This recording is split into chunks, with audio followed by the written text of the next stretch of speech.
American first lady Melania ટ્રમ્પે ચોંકાવનારો ખુલાસો કર્યો છે. મેલાનિયાએ જણાવ્યું કે તેમણે રશિયાના રાષ્ટ્રપતિ વ્લાદિમીર પુતિન સાથે ઓપન ચેનલ ઓફ કમ્યુનિકેશન રાખી છે. આ સીધા સંવાદનો ઉદ્દેશ્ય યુક્રેન યુદ્ધમાં વિખૂટા પડેલા બાળકોને તેમના પરિવારો સાથે પુનઃમિલન કરાવવાનો છે. શુક્રવારે મેલાનિયાએ કહ્યું કે પુતિને તેમના પત્રનો જવાબ આપ્યો છે અને જણાવ્યું કે રશિયાએ કેટલાક યુક્રેની બાળકોને તેમના પરિવારો પાસે પાછા મોકલી દીધા છે. મેલાનિયાના જણાવ્યા મુજબ છેલ્લા 24 કલાકમાં 8 બાળકોને તેમના પરિવારો સાથે ફરી ભેટો કરાવ્યો છે. તેમણે કહ્યું, દરેક બાળક તે પ્રેમ અને સુરક્ષાનું સપનું જુએ છે, જે કોઈ પણ મનુષ્યનો અધિકાર છે. આ બાળકોએ યુદ્ધના કારણે તે બધું ગુમાવ્યું જે તેમના બાળપણનો હિસ્સો હતો. યુક્રેન સરકારના જણાવ્યા મુજબ ફેબ્રુઆરી 2022માં યુદ્ધ શરૂ થયું ત્યારથી અત્યાર સુધીમાં લગભગ 19,500 બાળકોને રશિયા અથવા તેના કબજા હેઠળના વિસ્તારોમાં બળજબરીથી લઈ જવામાં આવ્યા છે. આ બાળકો તેમના પરિવારોથી વિખૂટા પડી ગયા છે. મેલાનિયાએ જણાવ્યું કે તાજેતરમાં પરત ફરેલા 8 બાળકોમાંથી 3 એવા હતા જેઓ ફ્રન્ટલાઇન લડાઈ દરમિયાન તેમના પરિવારોથી અલગ થઈ ગયા હતા. તેમણે કહ્યું, દરેક બાળકની કહાણી પીડાથી ભરેલી છે, પરંતુ હવે તેઓને તેમના પરિવારોની ગોદ મળી છે. કેટલાક અહેવાલ અનુસાર ઓગસ્ટમાં અલાસ્કામાં થયેલી ટ્રમ્પ-પુતિન મુલાકાત દરમિયાન રાષ્ટ્રપતિ ટ્રમ્પે મેલાનિયાનો પત્ર પુતિનને જાતે આપ્યો હતો. તે સમયે મેલાનિયા અલાસ્કા પ્રવાસ પર હાજર નહોતા. મેલાનિયાએ તેમના પત્રમાં લખ્યું હતું, દરેક બાળકના હૃદયમાં એક શાંત સપનું હોય છે, પ્રેમ, આશા અને ભયથી મુક્તિનું સપનું. તેમણે પુતિનને અપીલ કરી હતી કે રશિયાના કબજા હેઠળ આવેલા યુક્રેની બાળકોનું તેમના પરિવારો સાથે મિલન કરાવવામાં આવે. પુતિને આ પત્રનો જવાબ આપ્યો અને મેલાનિયાને એક વિગતવાર અહેવાલ મોકલ્યો, જેમાં બાળકોની ઓળખ, સ્થિતિ અને પુનર્મિલનની સંપૂર્ણ માહિતી હતી.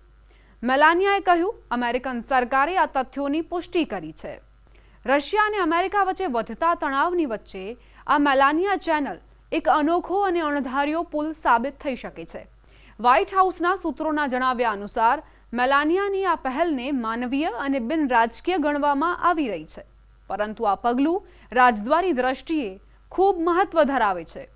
ઘણા વિશ્લેષકો તેને સોફ્ટ ડિપ્લોમેસીનું ઉદાહરણ ગણાવી રહ્યા છે. અમેરિકન ફર્સ્ટ લેડી મેલાનિયા ટ્રમ્પે ચોંકાવનારો ખુલાસો કર્યો છે.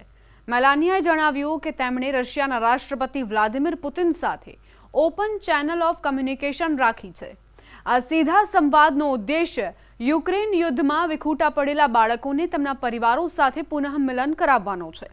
શુક્રવારે મેલાનિયાએ કહ્યું કે પુતિને તેમના પત્રનો જવાબ આપ્યો છે અને જણાવ્યું કે રશિયાએ કેટલાક યુક્રેની બાળકોને તેમના પરિવારો પાસે પાછા મોકલી દીધા છે. મેલાનિયાના જણાવ્યા મુજબ છેલ્લા 24 કલાકમાં 8 બાળકોને તેમના પરિવારો સાથે ફરી ભેટો કરાવ્યો છે. તેમણે કહ્યું, દરેક બાળક તે પ્રેમ અને સુરક્ષાનું સપનું જુએ છે, જે કોઈ પણ મનુષ્યનો અધિકાર છે. આ બાળકોએ યુદ્ધના કારણે તે બધું ગુમાવ્યું જે તેમના બાળપણનો હિસ્સો હતો. યુક્રેન સરકારના જણાવ્યા મુજબ ફેબ્રુઆરી 2022માં યુદ્ધ શરૂ થયું ત્યારથી અત્યાર સુધીમાં લગભગ 19,500 બાળકોને રશિયા અથવા તેના કબજા હેઠળના વિસ્તારોમાં બળજબરીથી લઈ જવામાં આવ્યા છે. આ બાળકો તેમના પરિવારોથી વિખૂટા પડી ગયા છે.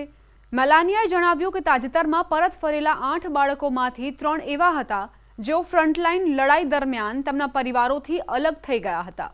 તેમણે કહ્યું, દરેક બાળકની કહાણી પીડાથી ભરેલી છે, પરંતુ હવે તેઓને તેમના પરિવારોની ગોદ મળી છે.